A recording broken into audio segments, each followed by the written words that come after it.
René Guénon, symbole de la science sacrée. 7e partie, symbolisme axial et symbolisme du passage. Chapitre 54, le symbolisme de l'échelle.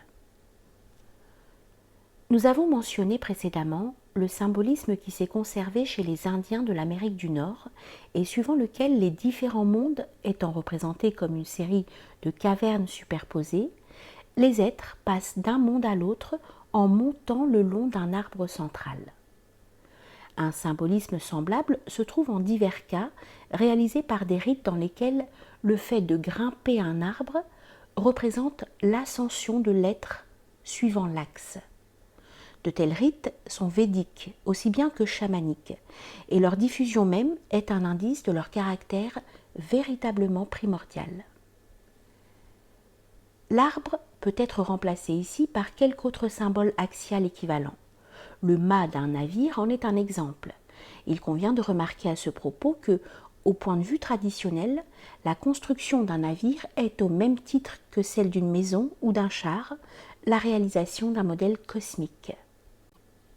Et il est intéressant aussi de noter que la hune, H-U-N-E, placée à la partie supérieure du mât et l'entourant circulairement, tient ici très exactement la place de l'œil du dôme, que l'axe est censé traverser en son centre, même lorsqu'il n'est pas figuré matériellement. D'autre part, les amateurs de folklore pourront remarquer également que le vulgaire mât de cocagne des fêtes foraines n'est lui-même rien d'autre que le vestige incompris d'un rite similaire à ceux dont nous venons de parler.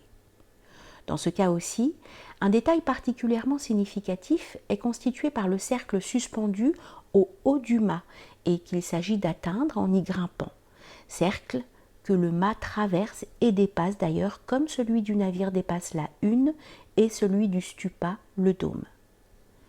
Ce cercle est encore manifestement la représentation de l'œil solaire, et l'on conviendrait que ce n'est certes pas la soi-disant âme populaire qui a pu inventer un tel symbolisme. Un autre symbole très répandu et qui se rattache immédiatement au même ordre d'idées est celui de l'échelle, et c'est là encore un symbole axial. Comme le dit Ananda Coomaraswamy, l'axe de l'univers est comme une échelle sur laquelle s'effectue un perpétuel mouvement ascendant et descendant. Permettre l'accomplissement d'un tel mouvement, c'est là en effet la destination essentielle de l'échelle. Et puisque, comme nous venons de le voir, l'arbre ou le mât joue aussi le même rôle, on peut dire que l'échelle est à cet égard leur équivalent. D'un autre côté, la forme plus particulière de l'échelle appelle quelques remarques. Ces deux montants verticaux correspondent à la dualité de l'arbre de la science, ou dans la Kabbale hébraïque, aux deux colonnes de droite et de gauche de l'arbre séphirotique. Ni l'un ni l'autre n'est donc proprement axial, et la colonne du milieu, qui est véritablement l'axe même, n'est pas figurée de façon sensible, comme dans les cas où le pilier central d'un édifice ne l'est pas davantage. Mais par ailleurs, l'échelle tout entière, dans son ensemble, est en quelque sorte unifiée par les échelons qui joignent les deux montants l'un à l'autre, et qui, étant placés horizontalement entre ceux-ci, ont forcément leur milieu situé dans l'axe même. On voit que l'échelle offre ainsi un symbolisme très complet. Elle est, pourrait-on dire, comme un pont vertical s'élevant à travers tous les mondes et permettant d'en parcourir toute la hiérarchie en passant d'échelon en échelon. Et en même temps, les échelons sont les mondes eux-mêmes, c'est-à-dire les différents niveaux ou degrés de l'existence universelle.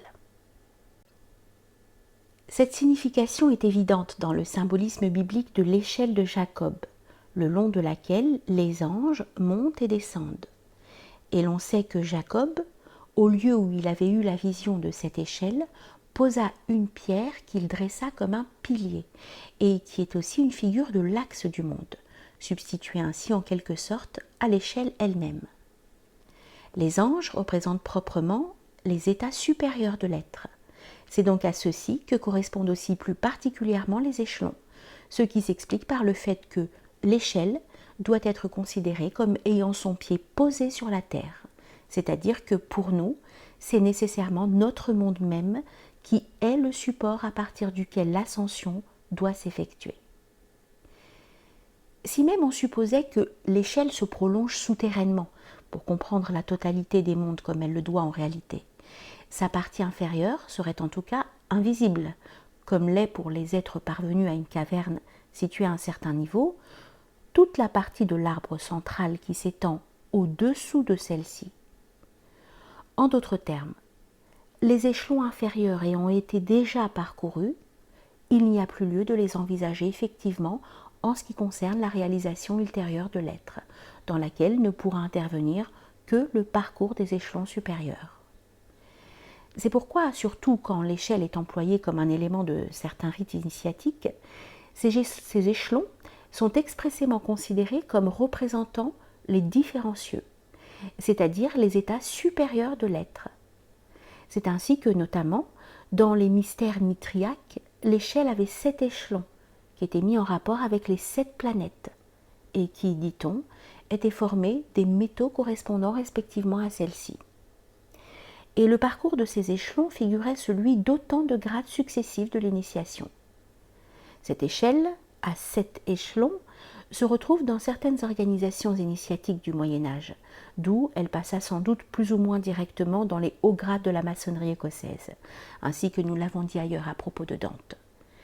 Ici, les échelons sont rapportés à autant de sciences, mais cela ne fait aucune différence au fond, puisque, suivant Dante lui-même, ces sciences s'identifient aux cieux. Il va de soi que pour correspondre ainsi à des états supérieurs et à des degrés d'initiation, ces sciences ne pouvaient être que des sciences traditionnelles entendues en leur sens le plus profond et le plus proprement ésotérique. Et cela même pour celles d'entre elles dont les noms, pour les modernes, ne désignent plus en vertu de la dégénérescence à laquelle nous avons souvent fait allusion, que des sciences ou des arts profanes, c'est-à-dire quelque chose qui, par rapport à ces véritables sciences, n'est en réalité rien de plus qu'une écorce vide et un résidu privé de vie. Dans certains cas, on trouve aussi le symbole d'une échelle double, ce qui implique l'idée que la montée doit être suivie d'une redescente. On monte alors d'un côté par des échelons qui sont des sciences, c'est-à-dire des degrés de connaissance correspondant à la réalisation d'autant d'états, et on redescend de l'autre côté par des échelons qui sont des vertus, c'est-à-dire les fruits de ces mêmes degrés de connaissance appliqués à leur niveau respectif. On peut d'ailleurs remarquer que, même dans le cas de l'échelle simple, l'un des montants peut aussi être regardé d'une certaine façon comme ascendant et l'autre comme descendant, suivant la signification générale des deux courants cosmiques de droite et de gauche, avec lesquels ces deux montants sont également en correspondance, en raison même de leur situation latérale par rapport à l'axe vertical, qui, pour être invisible, n'en est pas moins l'élément principal du symbole, celui auquel toutes les parties de celui-ci doivent toujours être rapportées si l'on veut en comprendre entièrement la signification.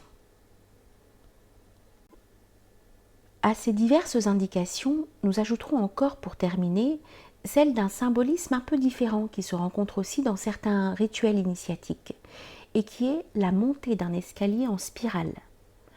Dans ce cas, il s'agit, pourrait-on dire, d'une ascension moins directe, puisque au lieu de s'accomplir verticalement suivant la direction de l'axe même, elle s'accomplit suivant les détours de l'hélice qui s'enroule autour de cet axe, de sorte que son processus apparaît plutôt comme périphérique que comme central.